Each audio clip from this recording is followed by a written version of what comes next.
Hello. Balik lagi di channel Spoiler Moon dan kita akan lanjutkan lagi kisah hidup Fang Yuan. Wah, di akhir tahun ini memang mengejutkan. Semua serba dadakan, bahkan sampai badan tumbang dibuatnya. Semoga segala kemalangan ini habis di akhir tahun ini saja, dan di awal tahun nanti semuanya semoga menjadi jauh lebih baik dalam segala hal. Amin. Jujur rasanya senasib gitu dengan Fang Yuan. Dimana kalau di part kemarin Fang Yuan itu dikejar-kejar masalah, terluka, tertatih-tatih, bahkan tidak punya waktu untuk istirahat selama hampir 1 bulan. Ya, pada akhirnya dia pun sampai di tanah Langya. Sementara Ane, Pulka motoran hampir 20 jam di jalan, sampai bantu beres-beres persiapan nikah, waktu jeda baca naskah, buat naskah, rekaman, dan wow, kayak zombie. Tapi akhirnya update hari ini pun kelar, walaupun masih punya PR beres-beres rumah dan besok subuh juga masih harus balik ke perantauan untuk mencari sesuap nasi. Ya, yang penting disyukuri. Syukurlah semuanya berjalan lancar, walaupun pasti ada yang kecewa, karena 2 video kemarin durasinya pendek. Jelas, tapi terima kasih untuk segala pengertiannya.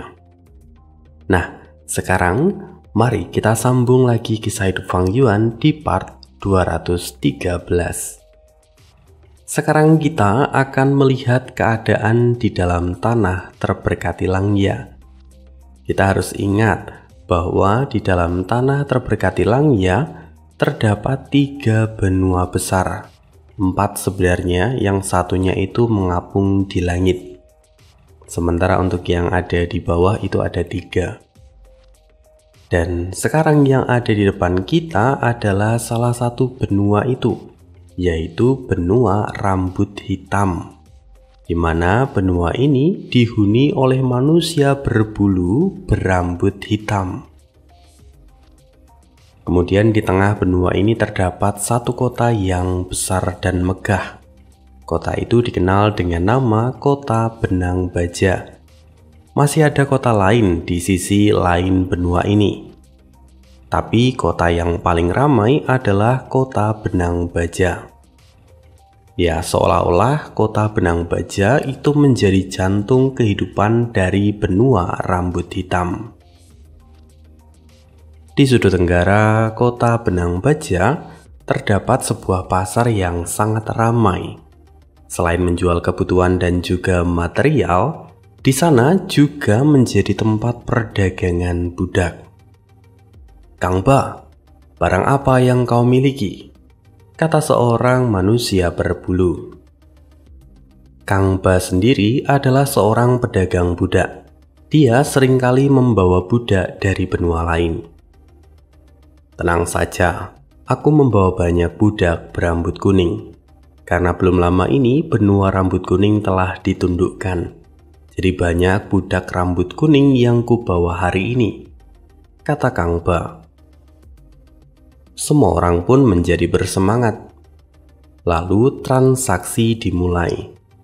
Banyak pria berbulu berambut kuning yang terjual pada para manusia berbulu berambut hitam. Miris memang, dulu Langya sangat menentang jual beli manusia berbulu sebagai budak. Tetapi di dalam tanah terberkatinya sendiri, sekarang manusia berbulu dijual sebagai budak. Ya, bukan budak pada manusia, tetapi pada manusia berbulu lainnya. Ya, semua ini terjadi sejak Langya menyatakan darurat militer. Sejak Langya berubah menjadi sisi satunya yang jauh lebih kasar dan pemarah. Sejak saat itu, seluruh situasi di 3 benua pun berubah. Perang terjadi di mana-mana, dan setiap 10 tahun sekali akan dipilih calon yang memiliki potensi untuk naik ke ranah immortal. Karena itu setiap benua kini saling bersaing satu sama lain. Bahkan sekarang mereka mulai memperkuat kekuatan tempur daripada memperkuat penyempurnaan yang dulu sangat mereka puja-puja. Kang Ba setelah menjual semua manusia berbulu kuning, dia lalu memberi pengumuman.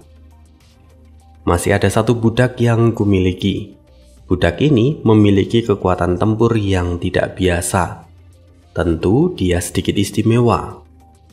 Bawa dia masuk.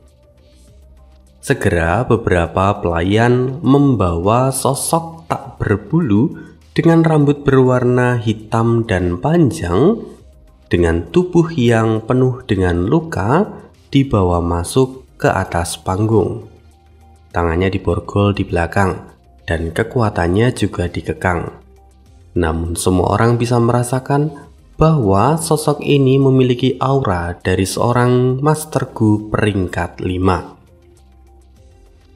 Ini menyedihkan, bulunya bahkan dicukur habis. Dosa apa yang dulu telah ia perbuat? Kata seorang manusia berbulu yang ada di sana.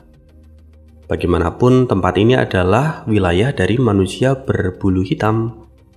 Maka melihat sosok itu mereka berpikir bahwa mereka dari ras yang sama.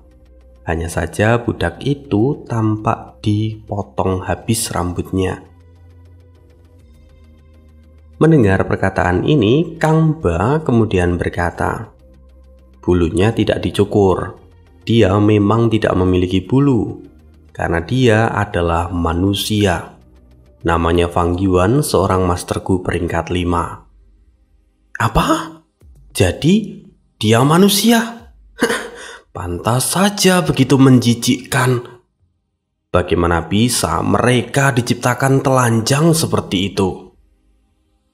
Kata orang-orang yang ekspresinya langsung berubah dari iba menjadi jijik. Bagaimanapun bagi para manusia berbulu, bulu atau rambut itu adalah mahkota. Ketika bulu dipotong habis itu menandakan sebuah penghinaan. Karena mereka akan menjadi mirip dengan manusia. Dalam tradisi mereka bahkan tidak ingin menjadi seperti manusia yang kejam pada ras mereka. Sudah banyak dalam sejarah mereka di mana manusia telah menyengsarakan ras mereka, jadi mereka menyimpan dendam pada ras manusia. Budak ini jenis yang langka. Aku mendapatkannya dengan susah payah. Apakah ada yang tertarik? Tanya Kang Ba. Mendengar itu semua orang pun mulai berdiskusi. Meski mereka merasa jijik, tapi di saat yang sama ini memang barang yang menarik. Karena jika mereka memiliki manusia sebagai budak, maka di masa depan mereka juga bisa mendapatkan budak manusia yang lain. Itu adalah hal yang menarik dalam berbagai aspek. Kang Ba, berapa harga budak ini? Kang Ba pun mengangkat tangannya dan menjawab, "Segini." Dia mengangkat 10 jarinya. "Apa? Itu terlalu mahal untuk budak manusia yang menjijikkan." "Ya benar, apa kau berniat merampok kami?" Kang Ba mengangkat kedua tangannya. "Ya, bagaimanapun, Fang Yuan adalah seorang Master Gu peringkat 5. Setelah menjadi budakmu, kau akan mendapatkan kekuatan budak petarung yang luar biasa. Ini adalah kesempatan yang langka dan mungkin tidak akan kau temui lagi di masa depan." Mendengar perkataan Kang Ba, mereka pun mulai memikirkan ulang. Lalu, tiba-tiba seseorang menyela, "Kalau begitu biar aku saja yang membelinya. Rawat dia lalu kirimkan dia ke rumahku. Aku ingin melihat dia nanti," kata seorang manusia berbulu yang tampak memiliki status tinggi. Kang Ba melihat orang itu dan dia pun bersikap dengan sangat sopan. "Seperti yang Anda perintahkan, penguasa kota, kami akan menyiapkan segalanya." Sementara itu, pria yang disebut sebagai Fang Yuan, sebenarnya dia adalah Fang Zheng. Dia tampak menundukkan kepalanya dan menerima nasibnya sendiri sebagai budak saat ini. Singkat cerita, hari pun berganti malam. Kini sosok manusia berbulu berambut hitam yang dikenal sebagai penguasa kota, kini telah duduk di taman. Matanya memandang cahaya pelangi yang muncul di langit. Pandangannya pun tampak berat. "Ini adalah karya dari para dewa yang naik ke ranah immortal," kata penguasa kota sambil menghela nafas panjang. Dulu, ranah immortal hanyalah legenda di masa kanak-kanak penguasa kota. Namun beberapa tahun yang lalu, kejadian besar menggemparkan 3 benua. Segera perubahan besar pun terjadi. Kehidupan damai mereka berakhir dan persaingan pun dimulai. Sekarang ketiga benua saling bersaing untuk menjadi yang pertama dan dipromosikan ke ranah immortal. Tentu penguasa kota pun menginginkannya. Setelah menghela nafas panjang, penguasa kota yang memegang secari kertas berseru, "Dekret telah dikeluarkan. Sampaikan pada semua orang bahwa kita akan segera mengadakan kompetisi bela diri. Pemenangnya dapat memilih harta dari perbendaharaan kota." "Baik," kata para penjaga yang segera mengumumkan ke seluruh penjuru kota. Dengan perintah itu segera seluruh kota Benang Baja menjadi semakin ramai. Dalam setengah bulan semua orang berkumpul untuk melakukan kompetisi. Lalu dari kompetisi ini diperoleh 3 manusia berbulu terkuat dari kota Benang Baja. Sementara itu, di benua rambut hitam masih ada kota lain, yang mana kota itu juga datang ke kota Benang Baja hari ini. Mereka datang dan mengajukan tantangan pada penguasa kota. Karena nantinya setiap benua hanya boleh mengirimkan beberapa perwakilan saja. Jadi harus dipilih di antara kedua kota ini perwakilan mana yang berangkat. Kota yang datang ke kota Benang Baja adalah kota Hua. Bersama dengan penguasa kota Hua, para petarung terbaik sudah ada di sana. Mereka tampak sangat percaya diri. Melalui perbincangan antara pemimpin kota Hua dan juga kota Benang Baja, mereka akhirnya sepakat untuk mengadu jagoan terbaik mereka untuk dipilih menjadi kandidat yang nantinya akan dikirimkan dalam kompetisi antar benua. Singkat cerita pun turnamen dilakukan pada hari berikutnya. Namun sayang, setiap jagoan dari penguasa kota Benang Baja dikalahkan dengan mudah. Melihat hal ini, wajah penguasa kota pun menjadi masam. Jika begini maka penguasa kota akan kehilangan wajahnya. Apalagi dia bahkan tidak bisa memenangkan satu pertandingan pun. Penasehat penguasa kota dengan segera menghampiri penguasa kota dan memberinya nasihat. Saat ini yang bisa menyelamatkan wajah mereka hanya ada 1 orang, dan orang itu tidak lain adalah Fang Zheng. Penguasa kota sesungguhnya kurang setuju dengan usulan ini, apalagi Fang Zheng itu adalah manusia.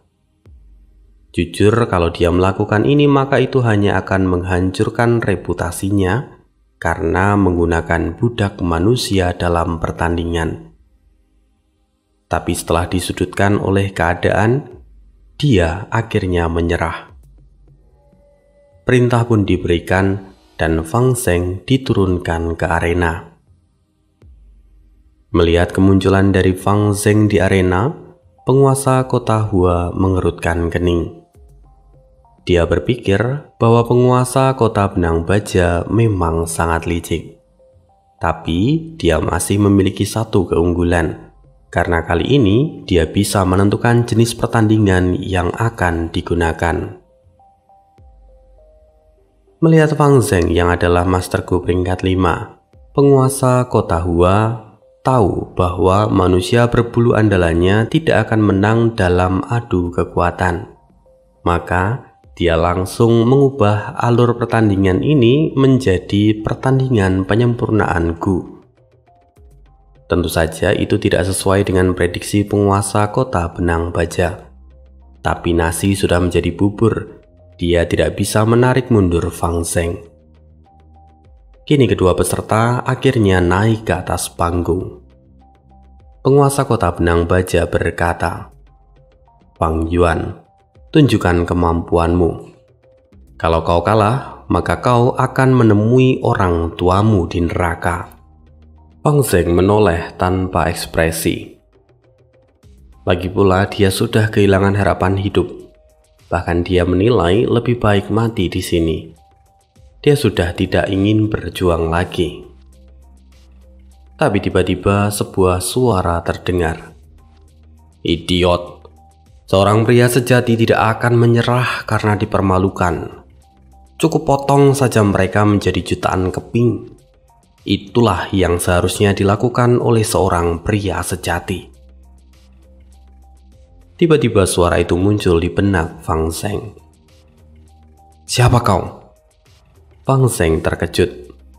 Semua orang bisa mendengar Fang Zheng bertanya siapa kau.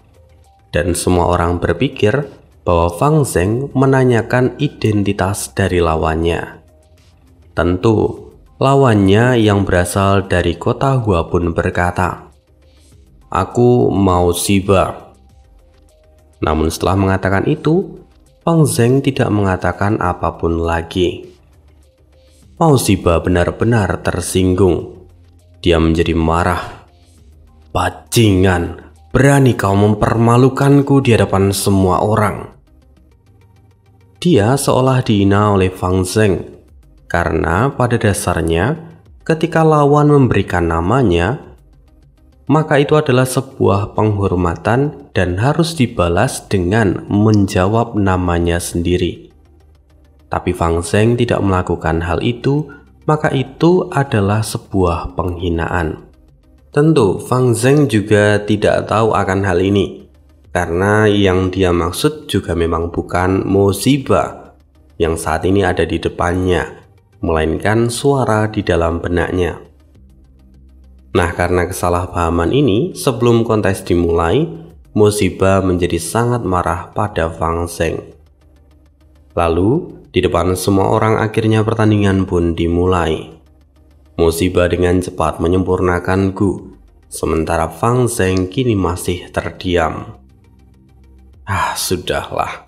Pada akhirnya kematian adalah pembebasan, kata Fang Zheng menghela nafas panjang. Omong kosong.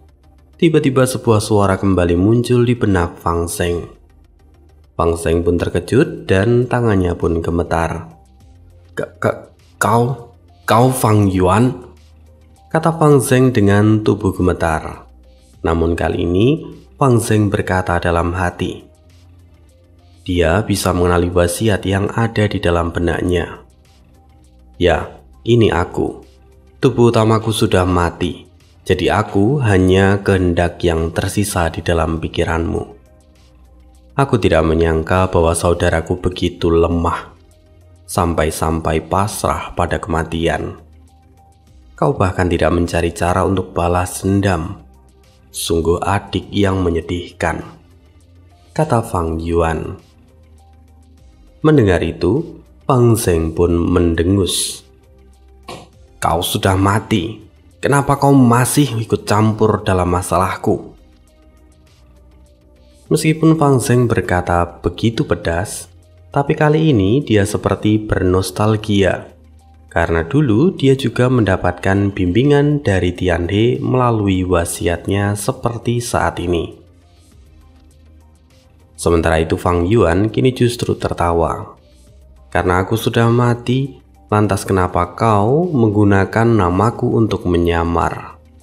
Apa alasanmu? Fang Zheng diam saja. Jadi sebenarnya Fang Zheng disebut dengan nama Fang Yuan itu karena Fang Zheng menyebut dirinya sendiri sebagai Fang Yuan. Entah apa alasan utamanya, belum dijelaskan. Fang Yuan lalu melanjutkan, kau dipermalukan dan disiksa, tapi kau menolak untuk mengungkapkan nama aslimu. Apa kau merasa malu, marah, atau benci? Kalau begitu, kenapa kau tidak menggunakan kesempatan ini untuk menjadi lebih kuat? Jika kau memenangkan pertandingan ini, kau dapat bergabung dengan kompetisi bela diri. Kau juga tidak akan menjadi budak dan mendapatkan kembali kebebasanmu. Diam! Aku juga ingin menang. Siapa yang tidak ingin balas dendam? Siapa yang tidak ingin mendapatkan kebebasan? Tapi aku tidak akan menang dari manusia berbulu dalam hal penyempurnaan, kata Fang Zheng dengan sangat kesal. Fang Yuan pun tertawa. Selama kau mengikuti instruksiku, maka kau bahkan bisa melampaui Mo Xiba dan memenangkan pertandingan ini. Mendengar itu Fang Zheng pun tertegun. Skema apa yang sekarang sedang kau buat? Mendengar itu Fang Yuan mendengus. Meskipun aku sudah mati, aku masih marah. Tentu aku ingin balas dendam. Tanahku diambil, tubuh utamaku dibunuh. Maka aku akan menghabisi seluruh manusia berbulu. Kau adalah harapanku sekarang.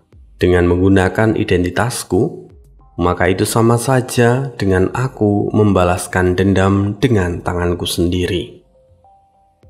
Cih, kenapa aku harus membantu iblis yang bahkan membantai seluruh anggota klannya sendiri? Cao Fang Zheng dengan penuh amarah.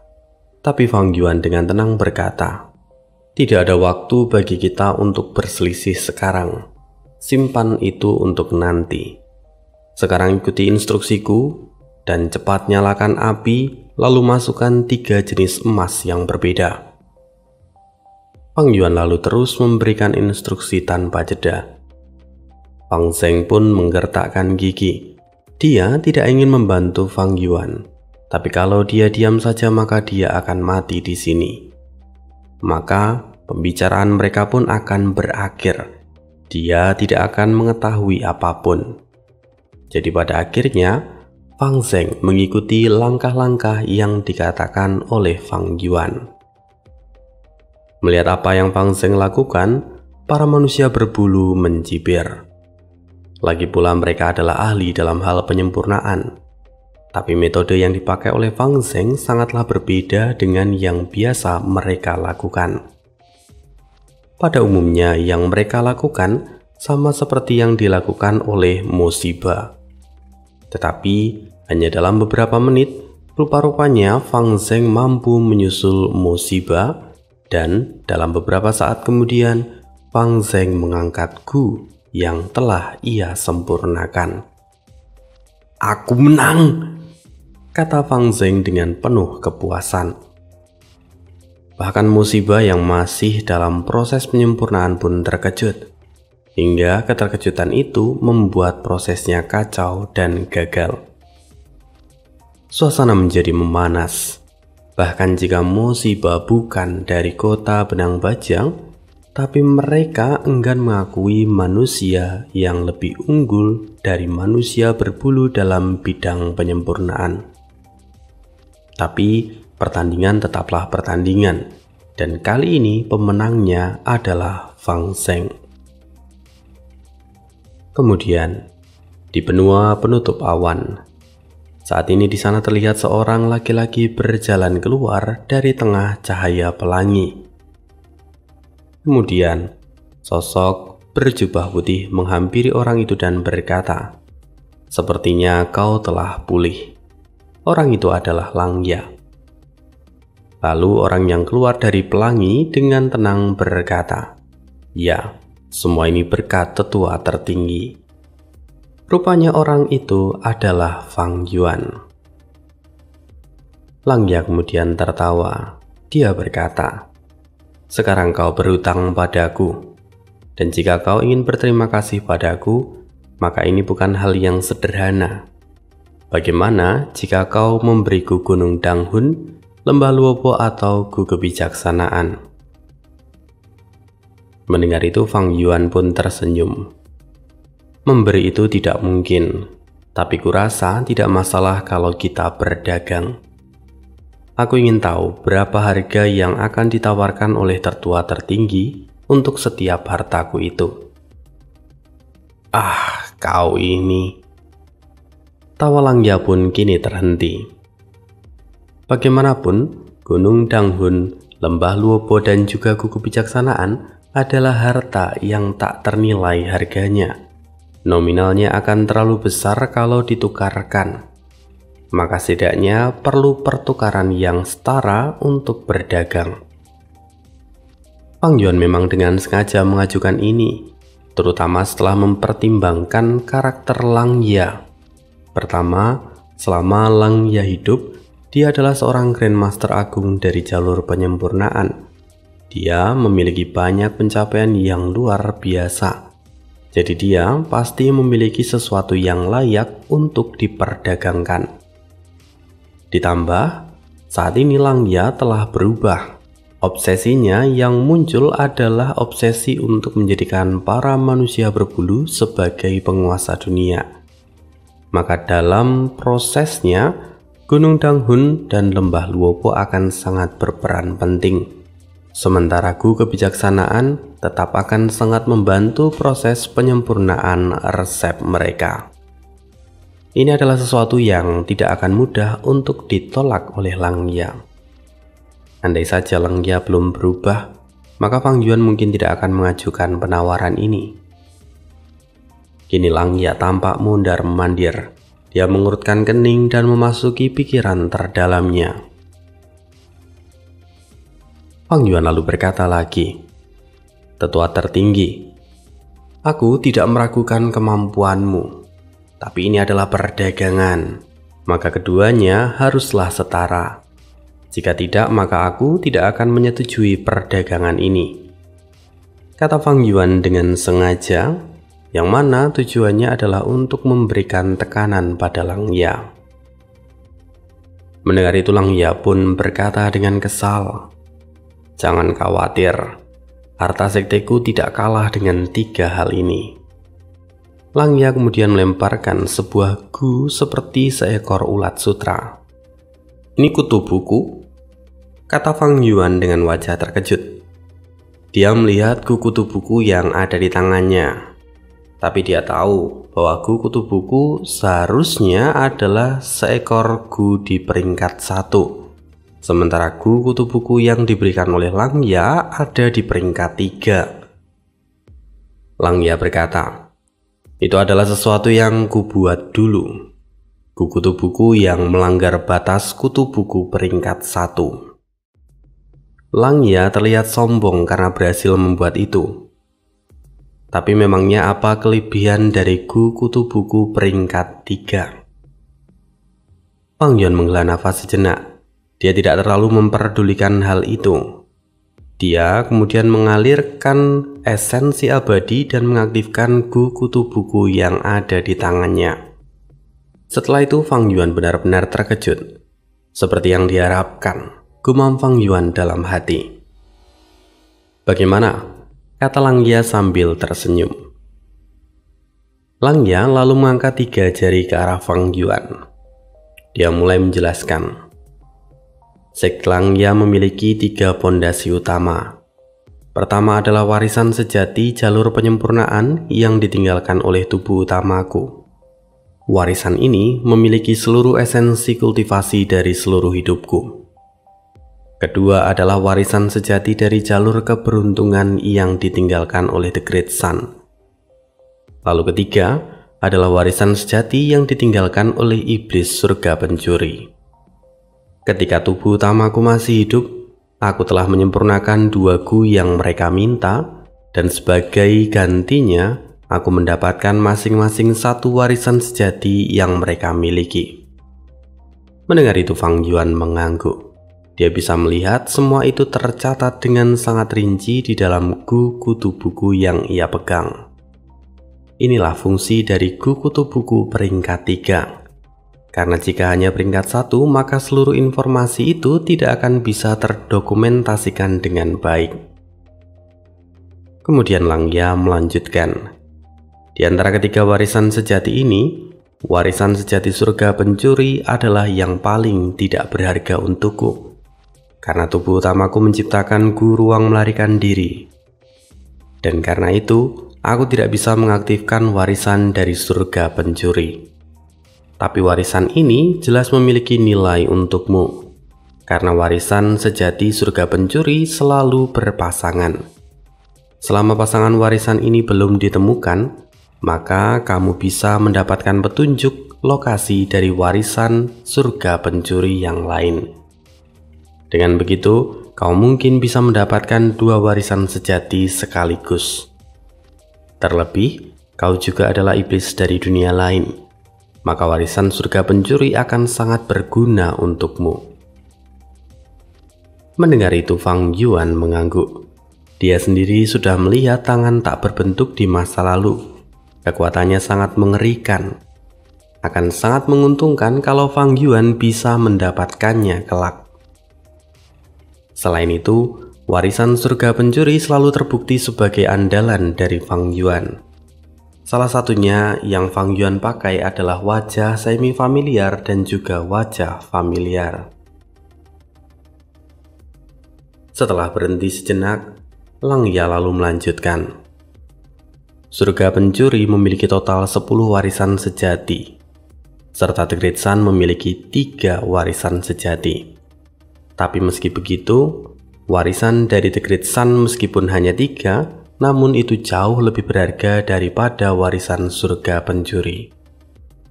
3 warisan The Great Sun mencakup metode jalur keberuntungan. Pertama adalah keberuntungan diri, lalu yang kedua adalah keberuntungan makhluk hidup, dan yang terakhir adalah keberuntungan langit dan bumi. Di antara ketiganya, keberuntungan diri adalah warisan sejati yang saat ini ada bersamaku. Jika aku mendapatkan gu pengalih bencana, maka aku bisa meniru tanah terberkati istana kekaisaran dan mengirimkan bencana surgawi ke dunia luar. Fang Yuan, aku sarankan untuk mengambil warisan sejati dari jalur keberuntungan, karena tampaknya keberuntunganmu sangat buruk. Bukankah sebelumnya kau menerima banyak kecelakaan saat kembali dari perbatasan selatan? Bahkan kau sendiri juga tidak tahu apa penyebabnya, kata Lang Ya. Bahkan sebelumnya aku telah menempatkan beberapa pria berbulu untuk menjemputmu, tapi mereka justru secara kebetulan dibunuh oleh leluhur Sui Hu yang marah karena ada pengkhianat yang mencuri beberapa bahan miliknya. Memang benar, itu adalah sebuah kebetulan, tapi di saat yang sama, itu juga menunjukkan betapa tidak beruntungnya dirimu. Memikirkan itu, Fang Yuan pun paham apa yang dimaksud oleh Lang Ya. Baiklah, kamu memiliki lembah Luopo, Gunung Danghun, dan gu kebijaksanaan. Sementara, aku juga memiliki 3 warisan sejati.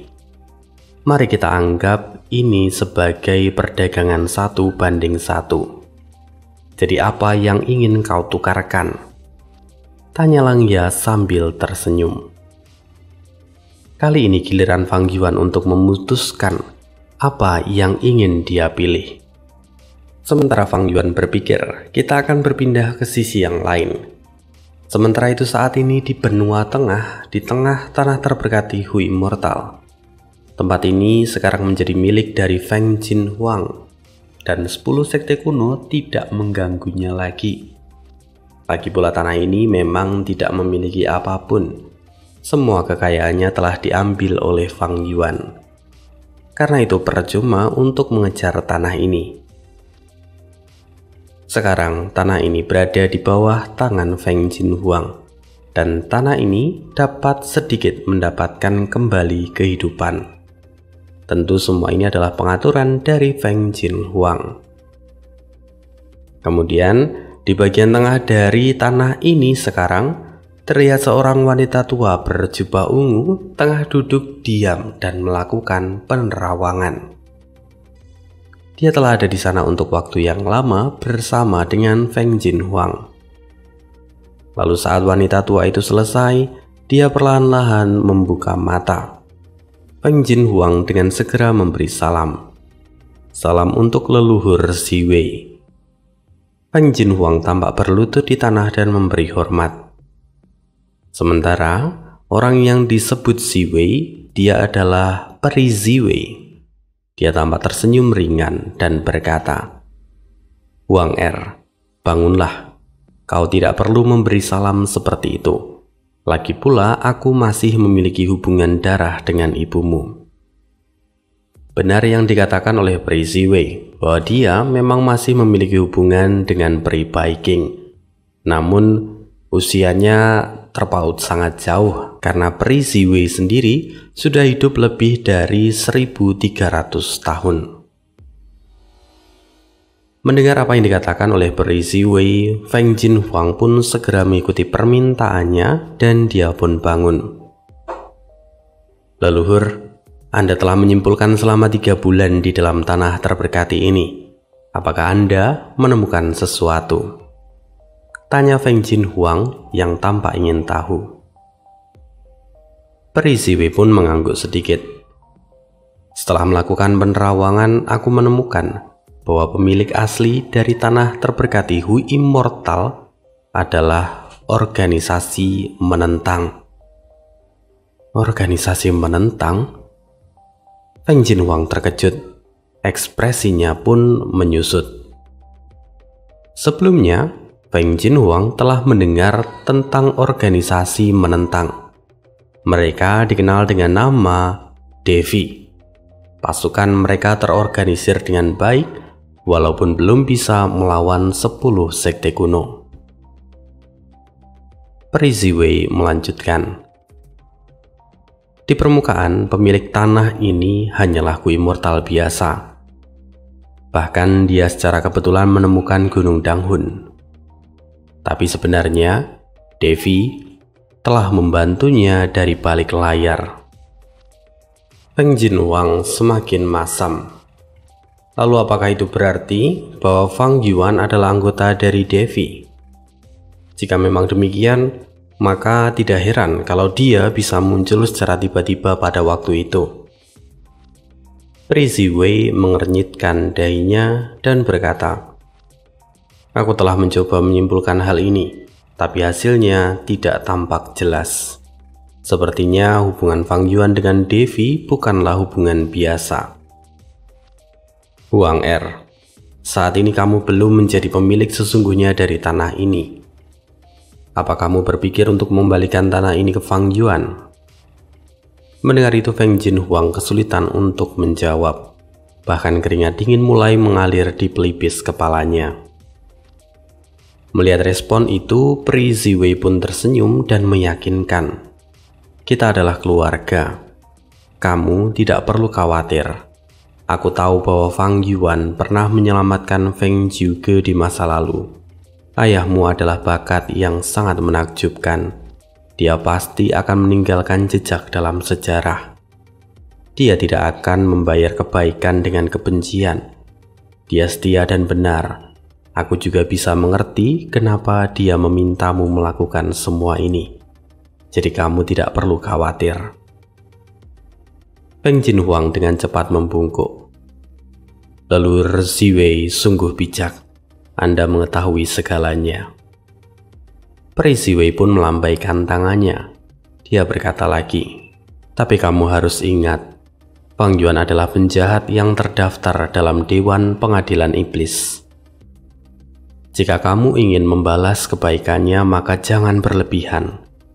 Di masa depan, Aku tidak akan menghentikanmu kalau kau benar-benar ingin mengembalikan tanah ini. Aku juga akan mengambil tanggung jawab untuk melindungimu akan hal ini. Tapi ini adalah garis batas yang bisa kutanggung. Aku harap kalian berdua tidak menjadi terlalu gigih dan melakukan sesuatu lebih dari ini.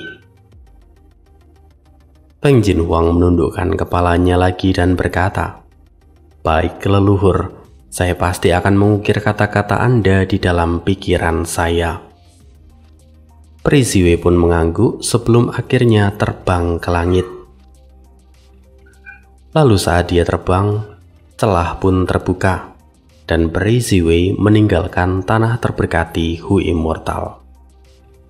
Kali ini Peri Ziwei langsung terbang menuju ke arah pengadilan surgawi. Dan setelah beberapa saat, tibalah dia di aula utama pengadilan surgawi. Dia mulai berdiskusi dengan dua orang Hu Immortal yang lain. "Kami telah menemukan petunjuk tentang Fang Yuan," kata Peri Ziwei. Seorang pria tua yang dikenal dengan nama Wan Chaolong tersenyum. Dia berkata, "Peri Ziwei memang memenuhi reputasinya. Kau bisa mendapatkan petunjuk yang penting dalam waktu singkat." Peri Ziwei berkata, "Pujian itu terlalu berlebihan. Jika sebelumnya Fang Yuan tidak mengelola tanah terberkati Hu Immortal, maka aku tidak akan bisa menyimpulkan apapun. Dari penerawanganku, aku menemukan bahwa Fang Yuan memiliki hubungan yang dekat dengan Devi. Meskipun aku tidak dapat mengetahui lokasi tepat dari Fang Yuan saat ini, tapi selama kita mengikuti petunjuk ini, kita pasti bisa menemukan Fang Yuan." Wan Chanlong mengangguk. Fang Yuan memiliki Spring Autumn Cicanda, warisan dari teratai merah. Dia juga memiliki warisan dari surga pencuri dan The Great Sun. Selain itu, dia juga adalah iblis dari dunia lain, dan dia berhasil selamat dari pertempuran di perbatasan selatan. Dia adalah orang yang berbahaya. Untuk berurusan dengannya, kita harus singkirkan dulu Spring Autumn Cicanda agar dia tidak bisa bergerak bebas. Mendengar itu, kemudian seorang Hu Immortal yang ketiga pun berkata, "Kalau tentang Spring Autumn Cicanda kalian tidak perlu khawatir. Aku sudah menyegel Spring Autumn Cicanda dan tidak akan bisa digunakan selama 3 bulan ke depan." Mendengar itu, Wan Chaolong pun berkata, "Karena Tuan Wei Ling yang telah mengambil tindakan, maka pasti Spring Autumn Cicanda sekarang tidak menjadi masalah." Peri Ziwei pun setuju. 3 orang ini memang adalah karakter yang besar. Mereka memiliki reputasi yang tinggi dalam bidang mereka masing-masing. Dan benar saja, di saat yang sama, saat ini Ying Wuxie menyadari bahwa Spring Autumn Cicanda yang ada di dalam tubuhnya telah disegel. Inilah kemampuan dari pengadilan surgawi. Pengadilan surgawi memang adalah kekuatan yang sudah berdiri ratusan ribu tahun, dan tentu saja mereka sangat sulit untuk dihadapi. Mereka adalah kekuatan besar yang memiliki banyak sekali persiapan. Sebelumnya, Fang Yuan dapat menggunakan Spring Autumn Cicanda berulang kali hanya karena pengadilan surgawi tidak menyadari akan keberadaan dari Spring Autumn Cicanda. Tapi, seperti sekarang, ketika Spring Autumn Cicanda telah terekspos, maka Spring Autumn Cicanda langsung dicegah dalam sekejap mata. Bahkan Ying Wuxie pun sekarang tidak bisa lagi menggunakan Spring Autumn Cicanda. Nah, kisah hidup Fang Yuan masih akan berlanjut lagi di part berikutnya. Sekian dulu untuk cerita hari ini. Terima kasih, see you again di next video, dan bye.